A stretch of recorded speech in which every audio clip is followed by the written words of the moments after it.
I mean, I continually can look at Toth's approach, the way he thinks things through, and the way he cuts it to the essence, and that any what's on the page is absolutely important, and if it wasn't important, it's just not there.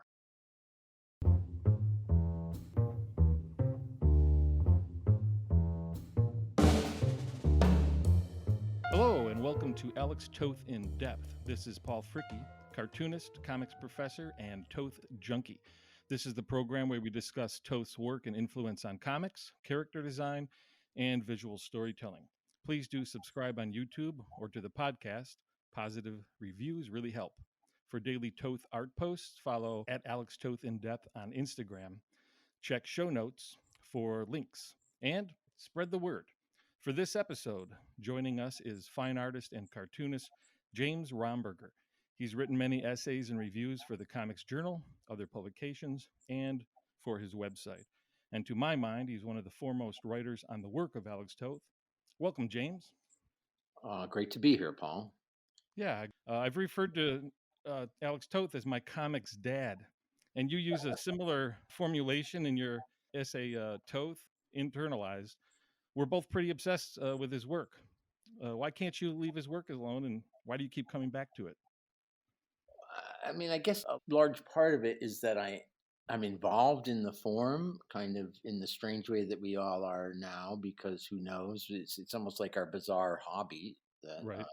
we do these things for the love of it. If we actually make comics, I mean, you can hope that something will succeed, but it's difficult. The numbers are very low in print runs, and unless you get made into a movie, nobody, the greater public doesn't really see it. And if they do make your thing into a movie, you probably won't be too happy with what they did to it. So, No, different medium.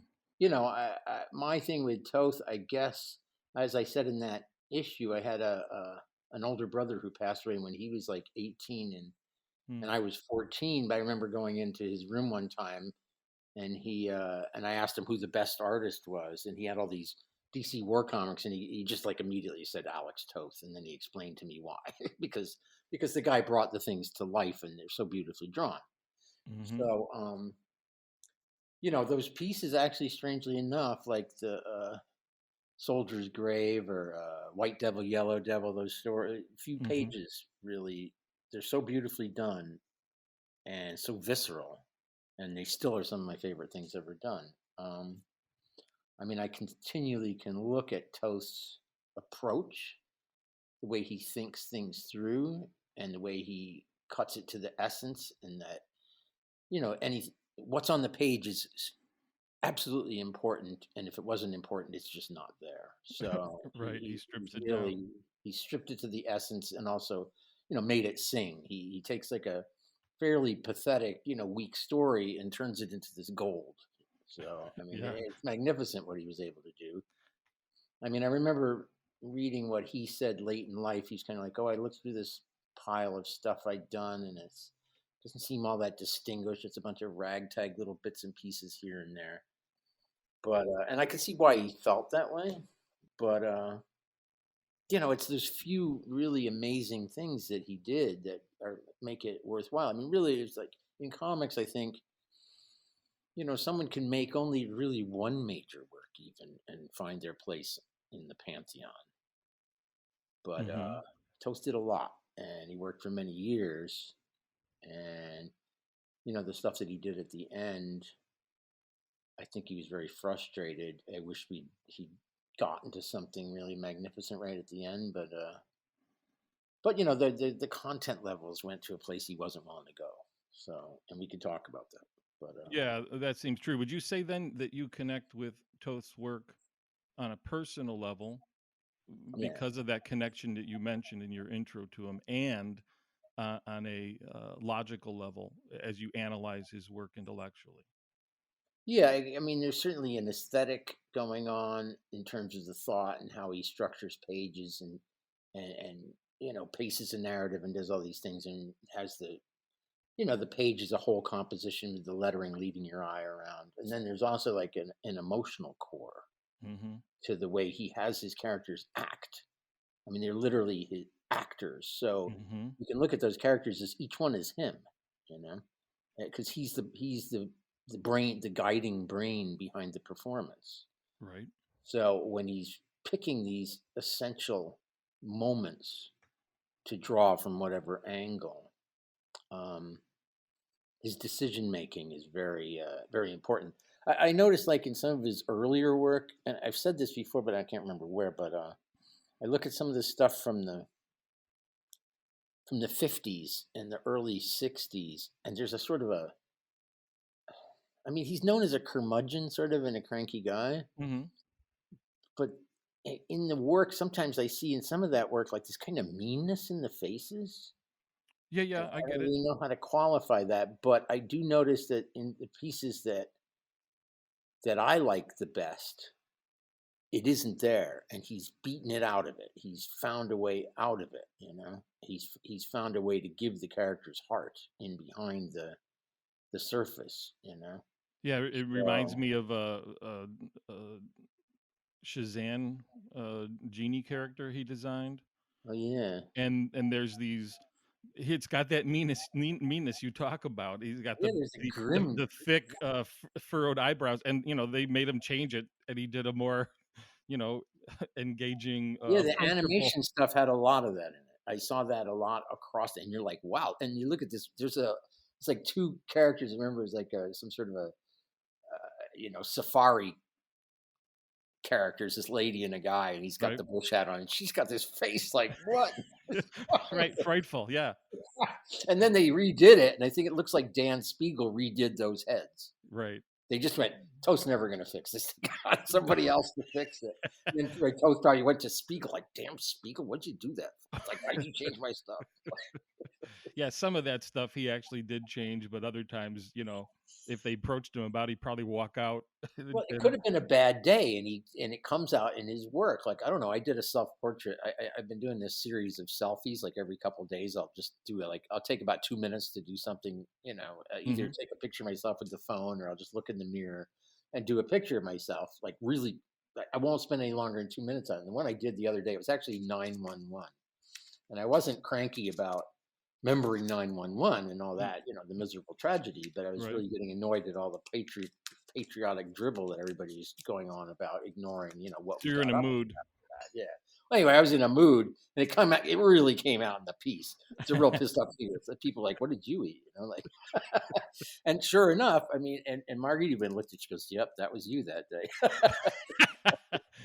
Well, I don't know if that's part of his upbringing or Hungarian heritage, or if he's in a mood himself. I mean, sometimes that comes out in characters where it shouldn't, but then in Yeah. others, and I think you've pointed that out before in your piece about the horror story published in Warren, Yes. The Reaper, right? But that character, Yeah. it's completely appropriate. He's supposed to look that way, and Yeah. it fits perfectly there. Yeah. And that's a masterpiece. I was thinking a good example of this is, there's a terrible story. It was in like the House of Secrets or something, written by Jerry Conway, who I'm not like a big fan of. He ended up doing his better work, being the head writer for Law and Order or something for years. Right. But he wrote this story, and I thought it's a very weak story about some guy meeting it's a period piece of a guy meeting a girl at a party, and he falls in love with her, and then she jumps off the cliff at the end or something. Anyway, it's a story, but Toast did just such a magnificent job on the drawings. But then here's the main character is this guy, and he's a misogynist. And so most of the way through the story, he's got this real rotten, mean expression on his face. But then there's at one point, he's going like about these older ladies, like, oh, you silly cows. And then this Hmm. other lady, he actually likes her well enough or something. And his face softened for just a second. And then thereafter, the guy realizes he's smitten with this girl he saw for a minute, and then he's blubbering at the end because she jumped off the cliff. Well, I just thought it was a weak story. Somehow he made it, but it all hinges on this little bit of a transition in the guy's face, and you Hmm. see Toast going like, let me. How do I? Like when your drawings are that reduced and you've stripped everything down to the essence, like every little tiny line has Right. huge significance. Hmm. So a slight little nick with his pen on the forehead or something gives his face changes the expression entirely. Right. So he can when he's cut it away so much, he can't get away with much. So he's like this very tiny nuance, Mm-hmm. which is one thing that we do it like when we're doing a book and we have to send it to the printer, and you're like, oh my God, I got to fix all these little tiny things. I saw Dan Close talking about it. It's like when he's trying to send a book to print, he has to go back through and fix all the I's because everything's there, like you have to get these little tiny nicks of line to make the expression really what you need. And sometimes you don't catch them all and you're like, God damn it, that went to print. Right. Yeah, I think that story's Hold Softly, Hand of Death is what you're talking about. Right. And there's a lot of great work in there. Well, And he did a beautiful thing with the Conti crayon. It's very yeah. soft. It's very beautifully colored. I think Neil Adams was in there working with Jack Adler at that time and making sure Toth stuff got colored right. Mm. I always wondered who was responsible for that because there's no credits on a lot of that stuff.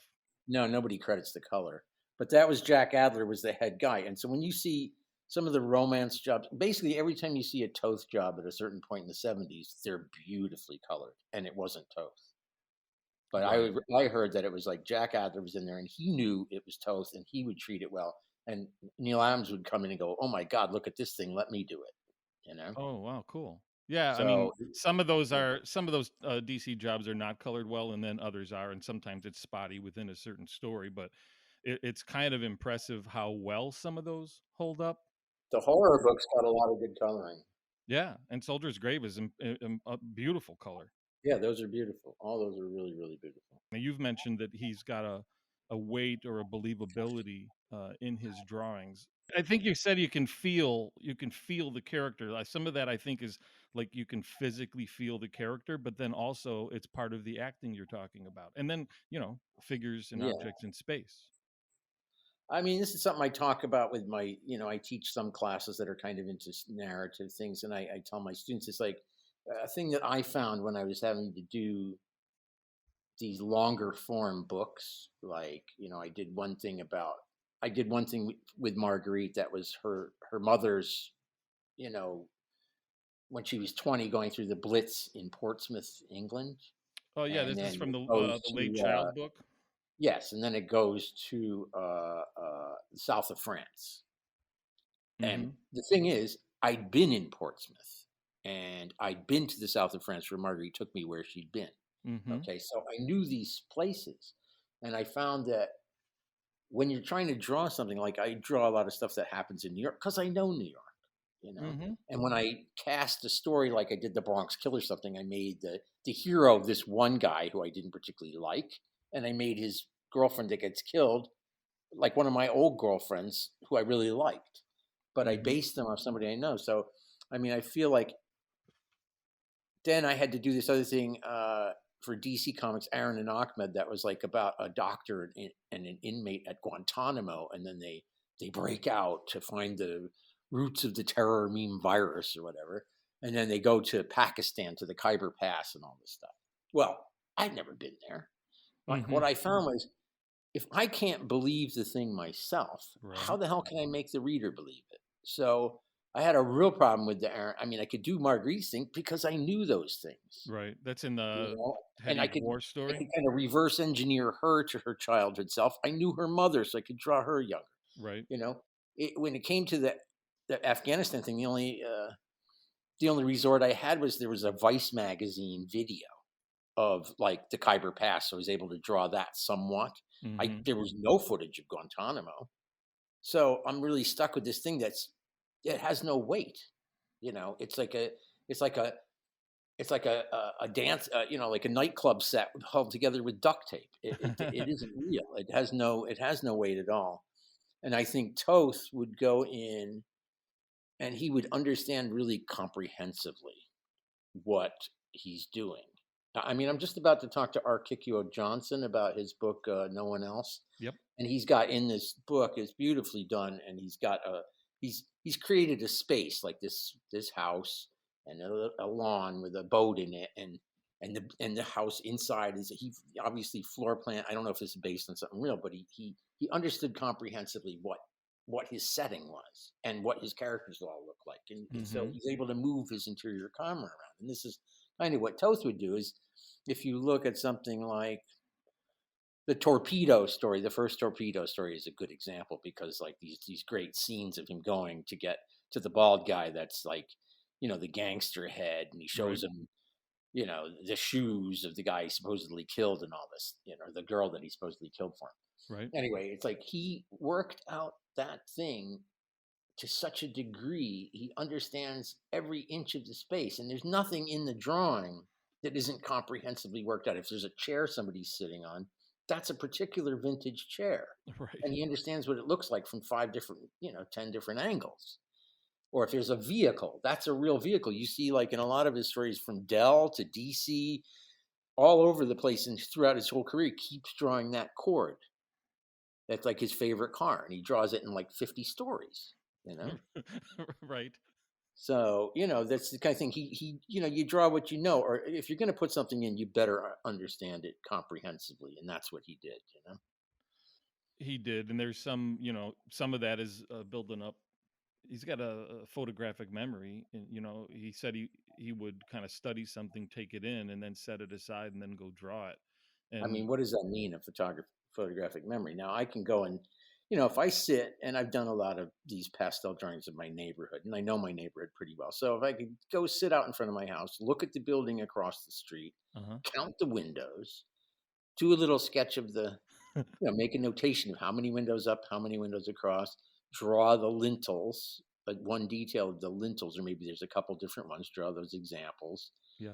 draw the way the top of the building looks, and then go back upstairs to my studio and reconstruct that. Mm-hmm. Mm-hmm. Okay, then I have the drawing. Let's say here's the outline drawing of it. Now I've gotten the thing structured right, and it was partially from sketches, partially from memory. I mean, now I could just take a picture, but it's really, that doesn't necessarily do it. You really have to look at the thing. Photograph can flatten things out. Yeah. Yes, it does. So, but then I'll look at the thing during the day, and then I will go back at night and look at where the lights are and what color the lights are and all that. And Mm-hmm. then I can take that drawing that I did, the outline drawing that's the daytime shot, and apply the night lighting to it.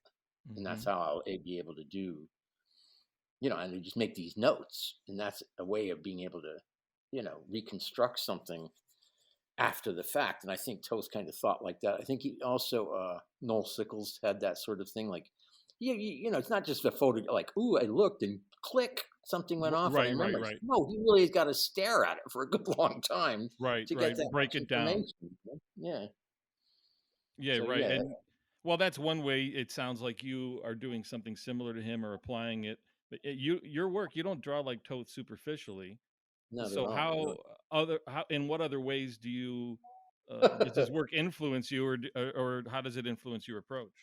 Well, it's weird because here I am, like I interviewed Tansi Zonjic, who's wonderful. Yep. He draws really, really well, and actually, R. Kikiwa Johnson, I'm interviewing him. Both a very, very similar approach in some ways. Those guys are precise, like Toast was precise, and I'm not. Either I'm like too lazy, really, in some fundamental way, but also what I do is I'm much more kind of I'll do things that they look dirty, they look lived in, and I Mm-hmm. kind of like the rough, scraggy, reality. And I don't know how many people other do it like I do. I don't know of anybody that draws realistically with the kind of. Margaret used to laugh. I'm like the painter of filth. Like who's that guy that's the painter of light? I'm the opposite. It's like Right. I'm good at making things look really dirty and worked and lived in. Mobius did that a little bit. Like you do the Western and you could really see, especially when he did in the color, you could see the dust on the boots. Right. Yeah, I So, see. I don't know if I'm on point here, but I see a little Tom Sutton influence in your cartooning. I do like Tom Sutton. Yeah. I like Uh, Tom Sutton and Pat Boyette and those kind of really weird, off stylists where you can really see there's something wrong with the way they're drawing, but that's fine because it makes you realize, oh, I could do that too, you know? well, and there's still an internal logic to how he constructs a figure or elongates things, and I see the similar thing in your work. Tom does one thing. I mean, I liked his period. What was it like? That horrible, the guy with the smile carved into his face. It was just creepy as hell. And it was in creepy. Oh, this is what I was thinking about, was this transition of simplicity to detail. I mean, we all kind of go through it, and I think it's partially when you're young, Mm-hmm. you tend to put a lot of critical detail in because Right. that's what kids like. I mean, kids will look at a picture, like you have a picture book and there's all this stuff going on in it. And you go, oh, cool, look at all this. Like, not like Where's Waldo, but that's the idea. It's like you got all this stuff. And when you pick up the book again, a week or month later, you see something that you didn't notice the first time. So people love Star Wars #4 or whatever, where it's so many damn robots on the screen. It's like you couldn't possibly see them all. It's like a replicated thing. It's very close to what was done for what's Doug Fairbanks' thing with the Thief of Baghdad, Right. where they did a replicated, army of Mm-hmm. skeletons type thing or something, and that's what Lucas did for that. So it's like, oh yeah, there's a lot of detail, and this is something that kids like. As you get older, you kind of want to, cut it down to like the essence a bit more. It's I don't just know too what that busy. is. I think when you're younger, and I certainly went through this, you either want to learn how to draw, or you want things to look realistic, or you want to prove you can draw. And Well, making it look realistic means, ooh, let me put all this shading in and bring yeah, things out so they look 3-dimensional. I don't care about doing I don't care either. I got that out of my system fairly early, I guess, or earlier in my career anyway, and then everything's about stripping it down, and that's especially um, important when it comes to doing comics. Well, you have a good handle that you go in and you do like an outline, and then you do it with brushy folds and things, and those really are very alive looking, and it keeps the drawing looking very, very vital. Thanks. So it's a loose hand as opposed to the super tight rendering and like crosshatch. I mean, geez, I loved Bernie Wrightson when I was a kid. Right, same here. But then later on, I'm like wanting, Hugo Pratt or something. So yeah. Yeah, I don't know. The Toth and Pratt got into my brain fairly early, but then it took a few more years till I even started to or had the guts to try to get that across in my work. And then you got to filter it through yourself and just let yourself come out instead of trying to draw like someone. Right. Yeah, I mean, I'm looking at both. You go. He started out, where was he, at DC or something? Then by like, and he's doing these pretty. I don't know. They're pretty. I guess you look at those all-star Western things. I mean, he's learning his thing, and sometimes he's simplified, and sometimes he's not. And he Mm-hmm. goes to EC by 1952. He's kind of like at standard and EC, but he does only those few things for EC. But those are perfect. I mean, Mm-hmm. they're perfect. Whatever Kurtzman's complaints are, the two stories Toth inked, they're just unbelievably well done, like drawing. And people complain about the fighter jet one. F-86, The yep. way he shadowed that's great. And somebody goes, "Oh, why didn't he?" I was looking at the comments on one of my pieces today, and he goes, "Well, some other artist would have shown all this misery on their faces while the plane, basically because the plane goes upside down, or he actually, the pilot has no idea whether the plane is upside down or right side up. Right. He gets disoriented because he's in this weird spin. Mm-hmm. So Toth like blacked it completely out, so it's just the shape. You can see it's the pilot in the cockpit, but it's very abstracted. But the words are clearly saying what the guy's going through in his brain. So there's no need for Toth to draw like some hideous contortion of the guy's face. He opted to give you the disorientation and let the words do their thing, so it's not redundant.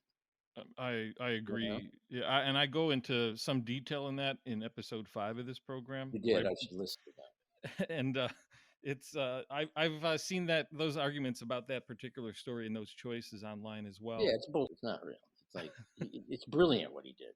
Brilliant, and the whole point is we don't want comics art to be redundant. I mean, it's like that's like, ooh, Bob raised his hand, and then the picture shows. It's like, why bother? Like one or the other should just dump it. You don't need the text, or you don't need the art. I mean, and so that's important to do something, work obliquely with the text where it counts like that. Right, it's words and The whole pictures of and Harsh Gardenia is like so oblique as to be like insane, but that's a brilliant piece. So Yeah, and it you was a mentioned that breakthrough on for me. the Instagram the other day when I posted a panel from that, that the modernism of Toth's approach is kind of jarring with the In content. the context, they said, yeah. Well, Yeah. what else was next to it in the magazine is what I was wondering. Oh, I get you. It's like, ooh, who knows? Like some bit of drivel, and you're like, how did this slip in? And that's the feeling I got with looking at a lot of the comics I have him is like this really awful comic of junk, and then in the middle is this thing like that's magnificent. How is this possible? Even, that's what freaked me out when I was a kid. But then I also see people going like, oh, if you want to see, oh, yeah, it was like the beginning of Jesse's thing. He goes, if you really want to see good toast, pick up the Zorro book. I was like, wow, to me, like that's about some of the weakest. Not, Interesting. and it's not his fault. The stories are pathetic, Yeah, they're just not good. worthless. And then, and I showed in one of my pieces, there's this beautiful, beautiful drawing of this girl, and she's just the most beautiful thing you've ever seen that he drew in the face, and it looks so poignant and so, you feel like there's so much depth in what she's thinking. But then when you actually get the comic, you read it, she's like saying some awful crap, and she's just a jerk. So for some reason, he gave it all this nobility that's just not even present in the text at all. And that feels like a bit of a ripoff somehow. You're like, what the hell? Like, this doesn't deserve this treatment, Yes. And that's how I feel about the Zorros. Like, he did all this work, but it's just junk. It's just garbage, and it's supporting, class structure and everything else. It's just a real miserable waste of Hmm. all this talent, Well, and he didn't like it either, and he was a little flummoxed because some of the writers who he thought did good stories or solid stories for writing for TV Mhm. then just didn't do that for the stories that were provided to him, and then they were immovable, right? So he wanted to Oh, he like knew change them them. from TV. He He knew. knew He said that. some of the same writers who provided the scripts for Zorro were also writers of TV shows that Wow. Disney would put out. And he thought they would do a good job in that, but then they didn't seem to be able to apply it to comics, and then the editors wouldn't let him change anything. So he wanted to, I think, cut down on the redundancies, and then and he didn't want the red cape. There's a whole bunch of stuff. So he ended up hacking all that Zorro stuff out. Yeah, The that's what he said. the appeal to me on that, though, is that even when he's hacking it, it still looks great, and the storytelling is It still looks super great. solid. And then That's with what I said. the All the lights are on and no one's home. well, yeah, but then you got to just separate it from the text and just take it in for what it is, Yeah, and there's even more of a sense of depth and space and mass the way he laid yeah. down the that half tone when it A was lot of times I reprinted can later. overlook it, but in those cases, like for some reason I couldn't. I don't have any affection for that. Although I remember holding one in my hands when I was like 7 years old at the dentist and going, "Oh my God, this is the best drawing I've ever seen in my life." Might have been the first time I actually saw his work before my brother even told me about him. Because then when he showed me, the war comic, he goes, I was like, "Oh, that's that guy." That You guy. know, Those stories are horribly colored, and the red cape gets in the way, and it yeah, undermines a lot of what he does. And then even as a kid, you were able to see what Toth was doing yeah. through it, despite it. Oh yeah. Oh yeah, it slaps you right in the face. Like obviously, this guy's 1,000 years advanced beyond everybody else. Like, and how are they paying him a lot more or something? Like, your head tries to wrap around. Like, why would somebody do this? Like because these things usually are drawn like looks like they, the guy had his head in a paper bag. So and a lot of people were very good, but you know, Toast's worst is like I said about somebody else is better than a lot of people's best. So there you go. Yeah, no doubt. He's that is amazing, right? He's in the time he's in regards to animation and comics, and it is what it is. He's either going to work in those fields or he's not. And then, despite that, he thought a lot of it was subpar or trash, and he would rail against it. He just kept bringing that level of excellence and application to it, no matter what. He couldn't stop himself. Isn't that Oh admirable? yeah. Okay, now I actually remember where I was at. Okay, he went to EC and he was working at Standard. Then in 1954 and 55, he's in the military. Right. He was serving in So, Japan. like Yep. at standard, and he was sort of simplified, and he was doing these things. Sometimes there's some up, some down. Sometimes you could see he was rushing his way through the thing. Who knows who's inking it? I guess they have Mike Pepe. I don't like a lot of the inkers on him at that point, except for Dan Barry. Yeah. Yeah.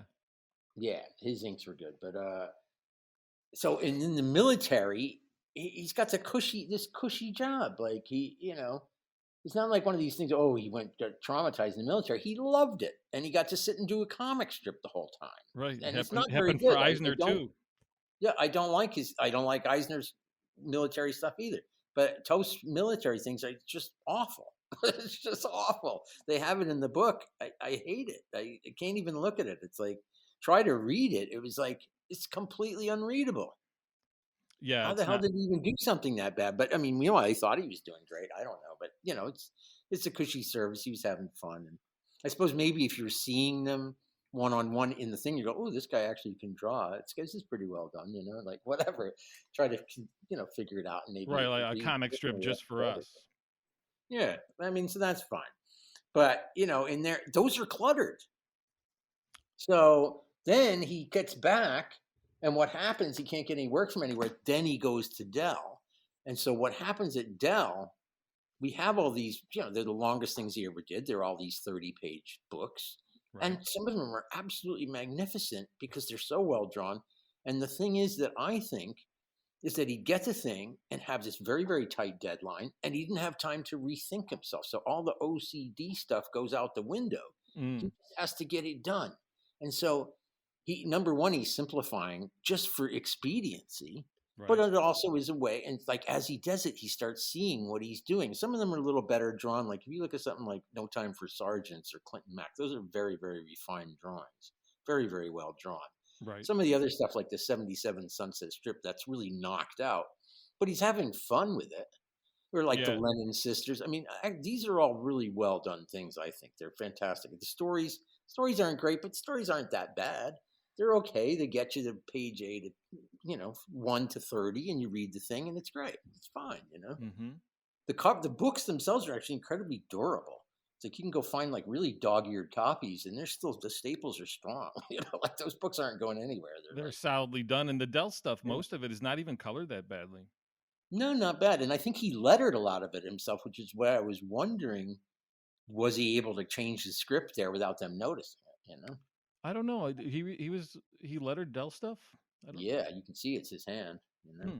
Not all of it, but you can see a lot of it's his hand. Some of it here and there. Got it. Yeah. I love the Frogmen, and he didn't ink that, but it's like one of my favorites of all of it because it's so modern, it's so contemporary to that Mm-hmm. moment. It's so well drawn. The airplanes, the way there's a drawing of the airport. It's just fantastic. All the scuba stuff, that thing, the plane underwater. I mean, it's just so well drawn. Yeah, solid. I think Mike Pepe might have inked that.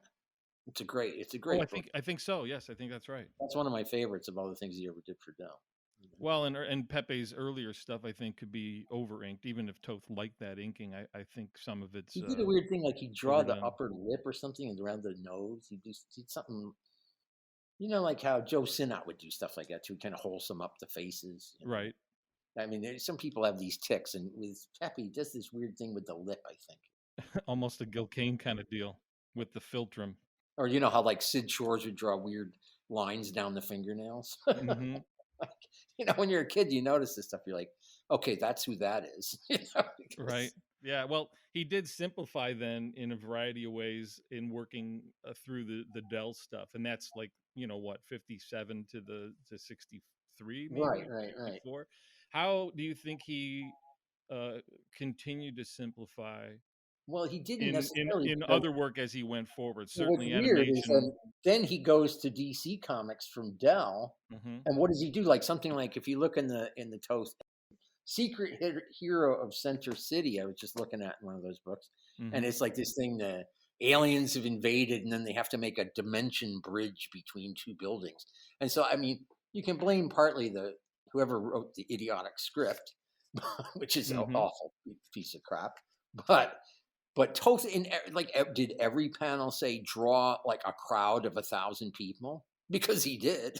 It's like you don't need to put that into every panel, Alex. It's like, but he was doing it. He's putting it in, and it's like, oh my god, like and it's just so dense and so overworked and so cluttered that, I mean, Irwin Hasen would have slapped him. Well, So there you go. and there is some rendering going on in other early DC, in the early '60s, and the Eclipso stories too. I like looking at them, but Yeah, they are more no, they're detailed. all right, but they all are a little denser or something. But then at the same time, wait a minute. When does he go? Okay, so in '65, Hmm. he's at Warren and he does Grave Undertaking or Lone Hawk. Let's just say those two duotone stories, which are probably the two greatest duotone stories ever done. They're both Hmm. magnificently finished. The drawings are pared down. Of course, Hmm. then he slathers them with halftones, but the halftones are impeccably done, Yep. impeccable, Hmm. and it's so well done. And so at the time, he's like, "Well, I've been knocking my ass out on these Dell things for years. Now I got a chance." He's doing the hot rod things and he's doing the Warren things, and he's taking his time and putting the effort in to really make them as perfect as he can. That's the perfectionist. Yeah, yeah. I'm absolutely convinced that if it wasn't for the perfectionist qualities and the OCD, we Hmm. wouldn't have these pieces, because the fact that he, you think it's funny or weird or like what a whack job when he does a page and then gets frustrated and rips it up into the garbage and then starts it from scratch. But that's why the things are that good, Right. because he cared enough and could recognize the fact that it was a piece in the first place. And now I have to, like, let me do this right.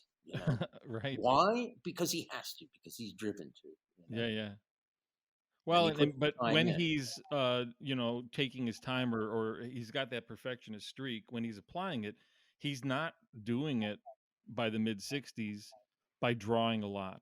He's Yeah. thinking more and he's applying it differently. And that's incredible that he could do something like Lone Hawk and then the next month do some kind of silly surf story, and they're both gorgeous and Oh yeah. completely different approaches and styles. I mean, it's really tough to pull that off, Well, and I he love just those hot rod. Some of the hot rod things are as good as anything he ever did. I agree. They're it's up and down. You see him over years. So that I love that book very much, though.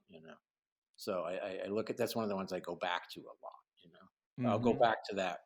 Who posted? Butch Grease posted just a page from Eye of the Storm. That one Hot Wheels story. To me, that was like, that one story is like this absolutely perfect hybrid of complete cartoony realism Mhm. with actual realism. So he's got this long rain sequence, which is just beautifully drawn, beautifully, like perfectly drawn. And then he has the characters who are quite exaggerated within that, but they're Right. still also very, tightly rendered within the space. So that, for Mhm. some reason, he just hit a sweet spot with that one thing, and it looks a lot like what Tonsi does, I think.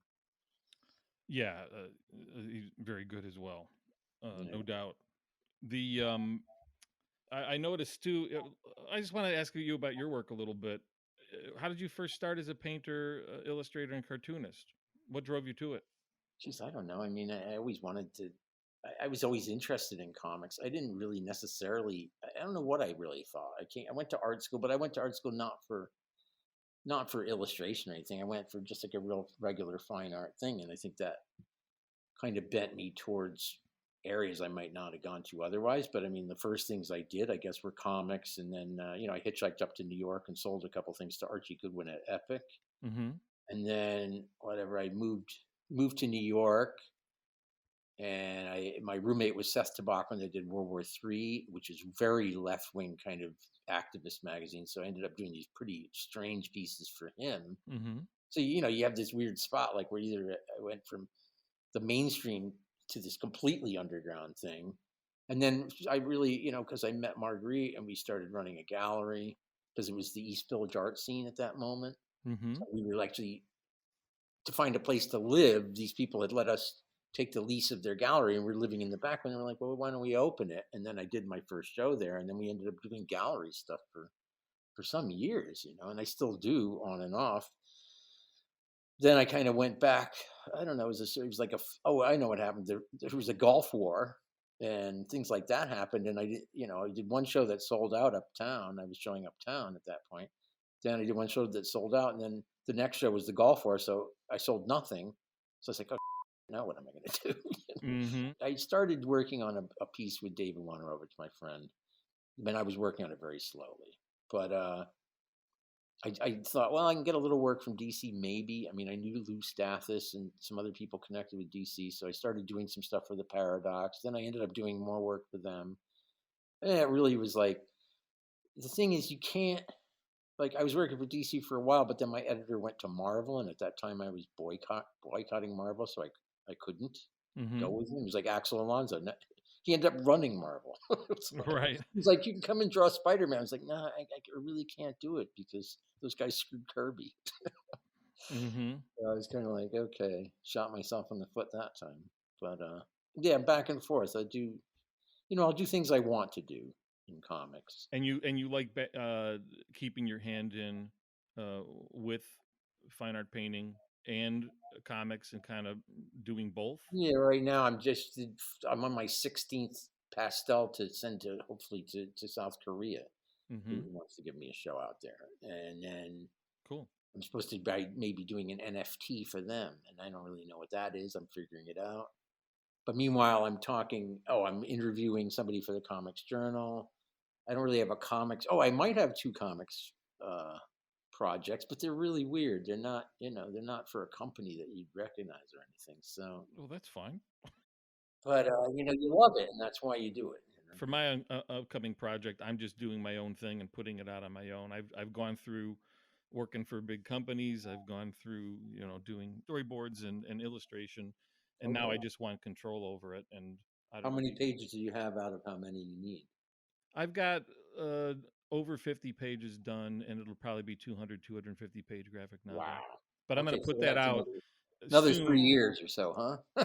Yeah, I think the production will pick up soon, and then that's the thing. You do it when you have to.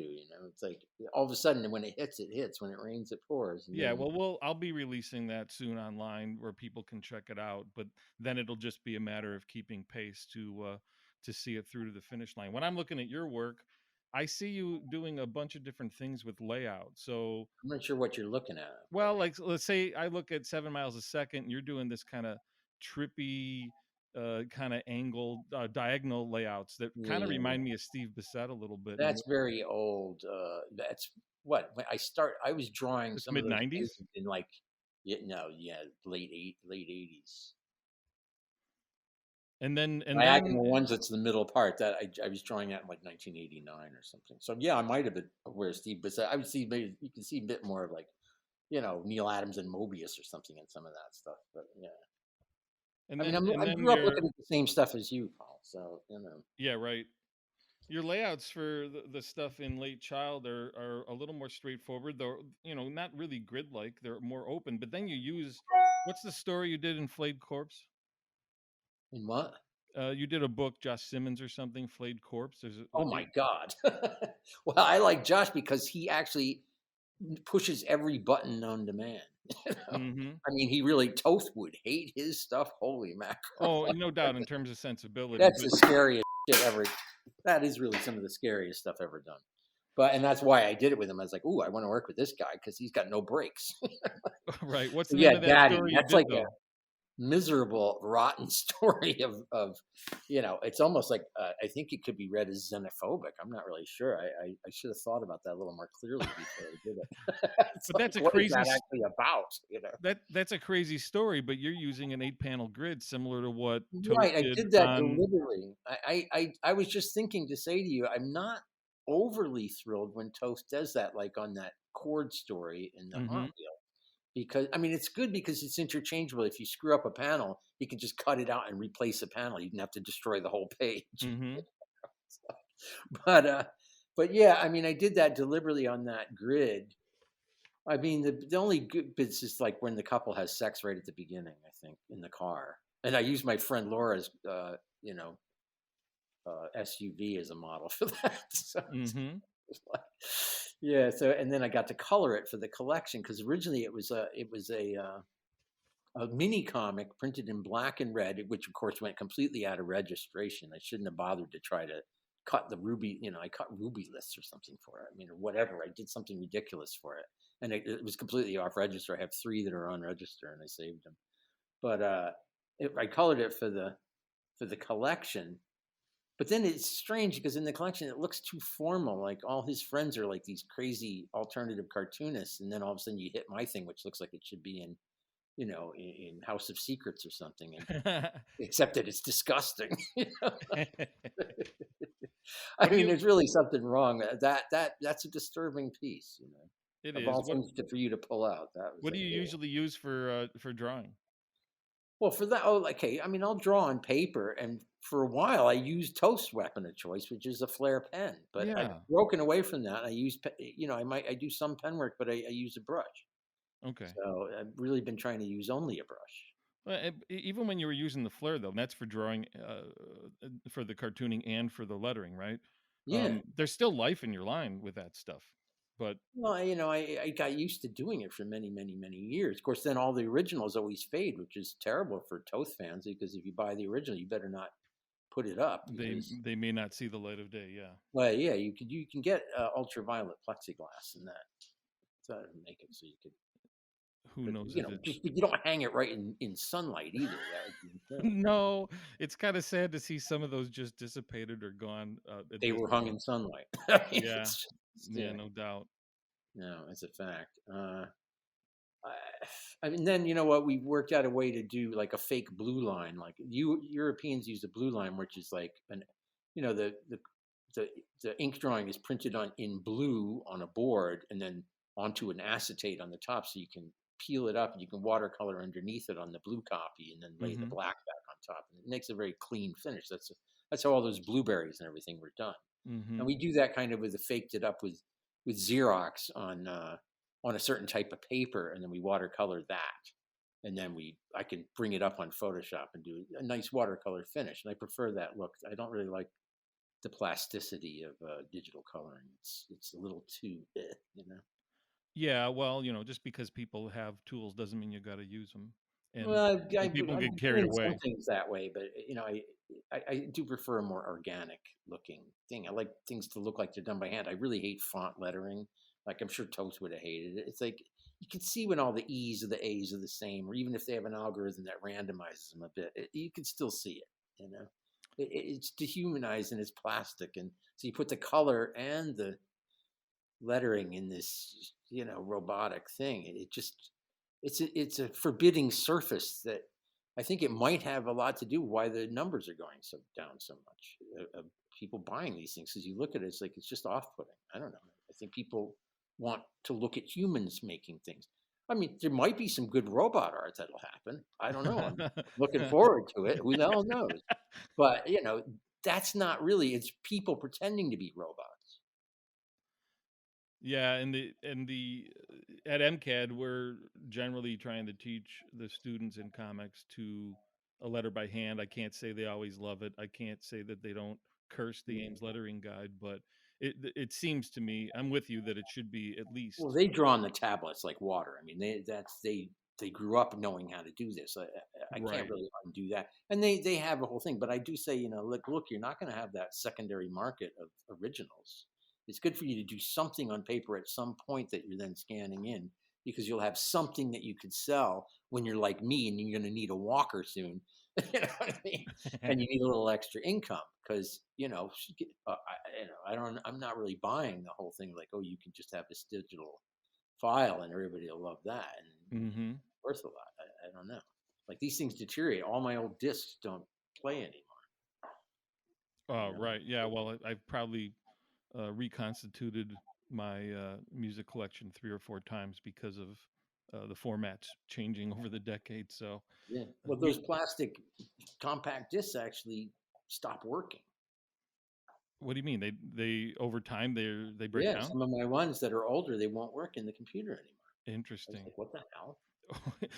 I better And get that's where all of you them. saved everything that was important. Right, right. Got to grab them and rip them as fast as possible. It's weird because we were going through our old stuff upstairs and in the attic, and there's like, oh, there's the films for 7 Miles a Second when DC printed it. They gave me the films, which is just this hugely heavy pile of giant plastic sheets, Hmm. and there's no file of the color they did. That was Digital Chameleon did. It's these things, Right, and I couldn't give these to any publisher now to print. right. So it was kind of like, when I said to DC, oh, we want to do an edition of 7 Miles a Second with Fantagraphics, they're like, great, okay, well, we have the films. Well, I was like, I showed them, I told, the Fantagraphics people, like, what are you talking about? Like, we can't use that. Right. So me and Margaret, it was great because we went and took our, her original watercolor color guides, so to speak, that were, translated by Digital Chameleon. And then I we went in on Photoshop and cleaned them up and enhanced them. And that's what we printed from. So Got it. yeah, I mean, it's fantastic. And that really led us into doing other things with the watercolored originals. So we can, control our own look, you know what I mean? Right. And presented. Yeah. So I can send the whole book to them ready to go. They don't really have to do anything. Sure. Yeah. Now, poor Toth, he would have freaked out if he actually had if he'd been around still and he figured out, oh, I can go in and do revisionism on all my work. I was like, oh my God, he'd need another 100 years. Yeah, like he did on White Devil. Yeah, I wasn't like all. I meant to look at that and compare it, but I didn't get a chance before this thing happened. I was looking at it earlier today. I was like, oh shoot, I was wondering what he did, because it's very subtle. The little things like when the guy realizes that the guy he's fighting is a kid, and his whole aspect changes, and it's a very, very tight moment that changes the whole composition of the page and everything. And so that's a good page to show. Yeah, that's a good job. It's just kind of amazing somebody would go back in and after it's been published and just for himself, there's that perfectionist thing again, and black things more things out and simplify more as he goes. Yeah, I didn't think that what he did was a huge difference. I didn't. Gotcha. I remember looking at it and going, I wonder why he felt driven to do that, because I don't really see, okay, fine. Of course, it's his right. I mean, it really is like I've gone back. I have this book, 2020 Visions, and I keep mucking about with it because they did it when I almost died in the middle of it. I got sick. And then it was like a whole thing, but I still got it in on deadline. But some of it, I wish I'd done a little better. And so I went in and fixed a few panels. You do the best you can at the time. I think we're of the same mind in regards to terminology for comics and cartooning. Like, I don't think comics is the greatest word for the medium, but I think we're kind of stuck with it. Graphic novels is problematic. It just sounds like funny. It's like funnies. Yeah, right. It's from its origin. Funny to you? I don't think that a good portion of the work you've done is funny, but it's still comics. No, not at all. I really don't do funny. I do miserables. They're miserable. And graphic novel is not a great term either. And that sounds like pornography. It's overly graphic. And then cartoonist is what a lot of comic artists end up using, but that people can confuse as well. So no, that's a good title. I think so. Toth is a cartoonist. Okay, so why do you think that really term was not much of an illustrator? He did some illustrations. His color is so weird. Sometimes it's good. There's some surprisingly good ones in that animation book, but they weren't never really going to be seen by anybody. And the golden age of illustration had passed. So he wasn't going to get the big bucks doing that. What was he going to do? Reader's Digest condensed books like, that Sickles ended up doing? Right. I mean, it probably pays well, but whatever. And, then he's doing these animation things nobody's really going to see, except they were only for the people in the business. So doing the comics is a way for him to get his work seen. So he's doing those things and giving all that information for the animator. He's not an animator, really. So he understands animation. And so he's sort of writing for it, because I don't know what, like if you look at that superhero, Super Friends, whatever the hell it is, storyboard, like who wrote that? But he's putting in all this information of how the thing moves and everything. Right. So obviously he's maybe got a script, and then he's going in and mucking with it and describing it and doing all these things to explain how that would transpire on the screen.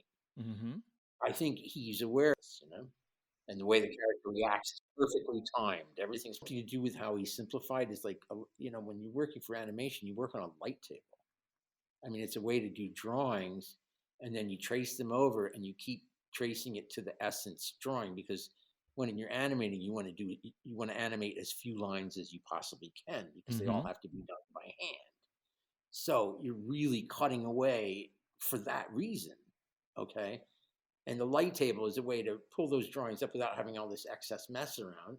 And, so I think he might have worked. I wonder how much he used a light table. It's one of the things I would have asked him about. But some of the drawings look like that. They look like they were done on a light table. And they could have been. I've never heard of that.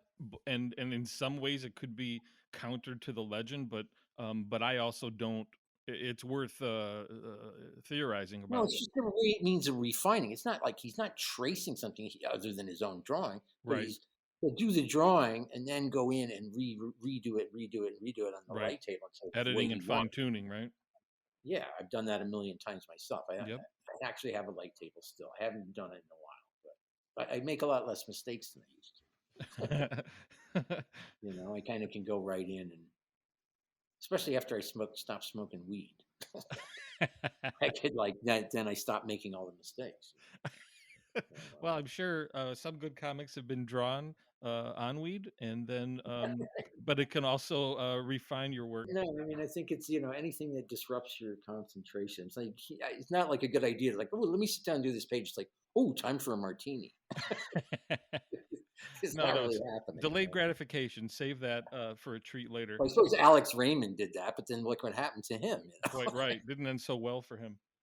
He did some good cartooning on a later DC story called Anachronism. We're both fans of that one. Any words on that story? Well, that story, actually, I asked you about it because, it's always been one of my favorites. It's printed sideways, which made it very noticeable in the back of this Western comic with Jonah Hex, whatever. Right. It was printed sideways really because it's a widescreen story. It kind of is like watching like a made-for-TV movie, but it's widescreen. And so we printed the story, did the story sideways, and it has these very, very long panels that look like CinemaScope wrapping around your head almost. And you'd guess that Toth made that call to format it that way, yeah? I'm sure he made the call to draw it that way. And it's not the only story he drew that way. He did another one for Creepy or something that was about photographers.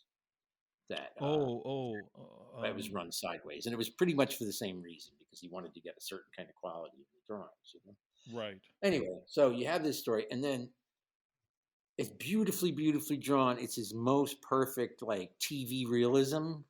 And there's a little car chase. There's all this stuff happens, and it's a very coherent, progression. The actual story itself is about this older cowboy who somehow slips out of time and he's in the middle of Las Vegas or something. And what freaks him out is the cruelty and the stupidity of these Americans that are just mean to the animals. He goes to a sort of a rodeo thing in this city in the middle of the Wild West that's popped up where he was, originally being a cowboy. Well, then these people are such jerks, and then they ended up trying to kill him. And he tries to escape. But it's just this is Toth. He feels like he's out of time. I mean, he really related to the story, you can tell. And it's one of the best things he ever did. He just totally believed the story. He expresses the belief in the story. You're looking at that thing, and it's 100% believable. And he's the guy. He's like, I can't stand this world, and people are just brutish and idiots. And why do I have to even deal with perfectly timed in that story? It's just for decades, it complained about culture like that, right? This is an embodiment of what his point of view was. I mean, you're not really supposed to read the artist's life into it, but it always does have something to do with it. I was just reading in Jesse Ham's thing that you sent me right at the end. He's talking with Alex Stevens about why did Corbin why did Toth like Richard Corbin? And both Jesse and Alec are Christians, so they're kind of looking at it a little bit from that viewpoint, seeing how being sympathetic with Toth's rejection of the modern Moors. But Jesse's a little bit more understanding, because he goes, okay, well, you can look at some of these stories, and you look at what Corbin did. Okay, one of my favorites is it Fever Dreams or something? Was it Fever Dreams or Up from the Deep? And it had one story, Sid Opie, that's just this unbelievable tragic thing about two little beings on an alien world. It's very, very sad, intense little story. That was like a drug reference.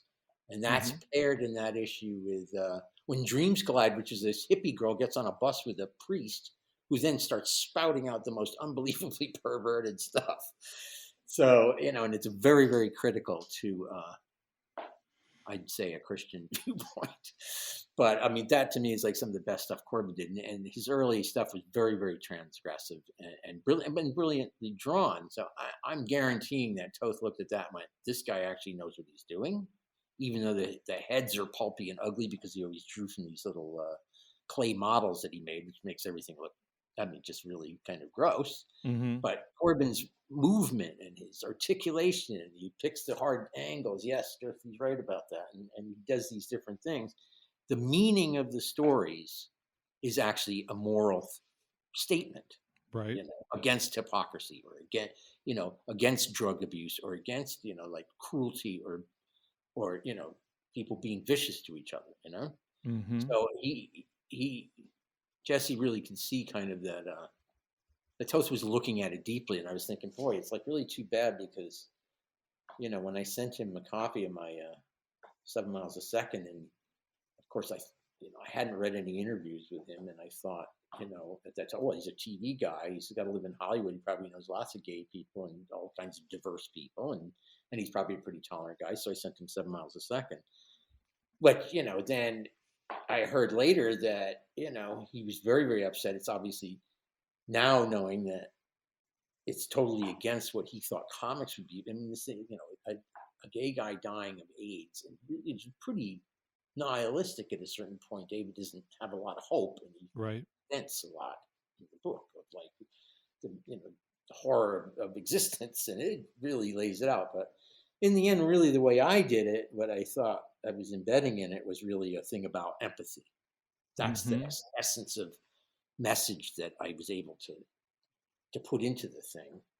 And I think Toth didn't notice that, but of course he couldn't, because he couldn't get past the rent boy on page 1. Right. No, it starts off with a bang. You're right in the world, and it probably was an immediate turnoff. Yeah. So that's fine, but I mean, he totally could see in Corbin or something like, or Jaime Hernandez, right? Or, like some of the stuff he did, like he'd see the humanity in it, and he would respond to that. And quality, seeks quality. So, I just didn't quite. I didn't send him the right thing. Yeah, I guess. Well, and even if he wasn't a fan of 7 miles a second, he still is he your favorite cartoonist or one of your favorites? Yeah, Toth. Oh, of course. I would say he's my favorite. I mean, I'm a big Kirby partisan. I wrote a book about Steranko, but really nobody touches Toth. I mean, really in anything. I think he was capable of doing such great stuff, and then it really is a sad thing that he wasn't really offered. See, or maybe he was, and by then he wasn't ready to deal with it. It just didn't exist when he was at his moment. That the stuff didn't exist. Right. It's not like he was ever offered to adapt, some prose novel. I mean, there's something in like what we were talking about Dell earlier.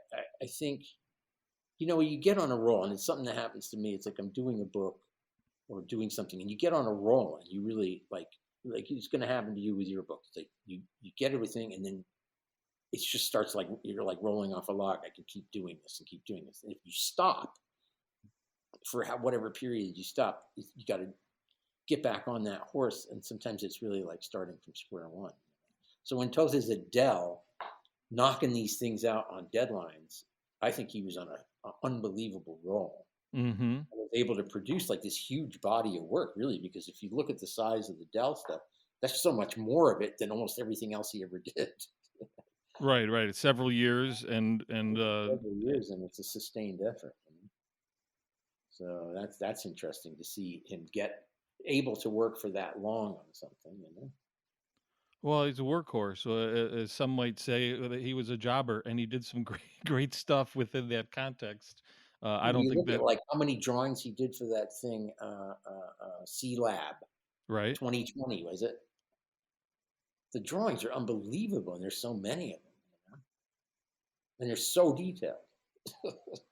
Yeah, For a show like, if you look at that show, you don't see even a shadow of the amount of work he put into it. Toth kept trying to get better all through his career. Even later on with his alla prima drawings, he's bringing something to it and keeping it fresh and continuing Yeah. to break stuff down. What do you think it was about how he? Well, you talked about OCD or perfectionism. So, how is it just because he's built that way? Can other people do that? How did he and why did he make it look so easy? Oh, I don't know. I mean, that's really weird. I mean, but the doodle, I hate those word doodles. It's like really awful. He did keep doing stuff all the time because he was driven to draw. So, I mean, it's kind of what he was born to do, and he had to keep exercising that muscle. I got like a few small doodle pages that I hate even calling them that. It's so annoying that they call them that. But they're just like loose leaf things he knocked off when he's sitting at his table with his phone or whatever. I can't really picture him in his house dealing with this stuff, but No, he was kind of holed up for the last 20 years and didn't go out. 20 years of doing that, it's really like, it's really a shame, it's like insane. Like people, there isn't any help for people that are in trouble like that. No, I mean, the saving grace for me on that is that he did produce a lot of work, and I see a lot of value in those alla prima drawings, in the writings he did to fans or in fanzines, the interactions he had with people, with postcards and letters, um, and then for him personally with his family toward the end. But to me, even when he was holed up and hermiting, he still did a lot of great work that people can learn from, and he kept that up in one form or another. You can lament what he didn't get to or what he didn't Yeah. get to apply it to, but he just put together an incredible body of work and an approach to work that can be a beacon to people doing the same thing. I said earlier, like even one major piece could cement you in the history of comics, such as it is. But Tosi, look at like the things he did with Kurtzman; those are great stories. The Torpedo, a couple DC stories, like here and there, like the horror, a couple horror things and a couple war things. Mm-hmm. You know, I think the best things that he did Mm-hmm. are great, and that's enough. Right. Thanks for taking time. I appreciate talking to you, and I like your work a lot, and I appreciate that you asked me to do this. Oh, I appreciate it, and that's very kind of you to say. Thanks again for joining us to talk Toth. Really appreciate it. Okay, thank you. That's all the time we're giving to this episode. This again is Paul Fricke for the Alex Toth In Depth program. Remember what Toth said: spend more time thinking about what and what not to draw and how, and you'll do less drawing. Until next time, go with Toth.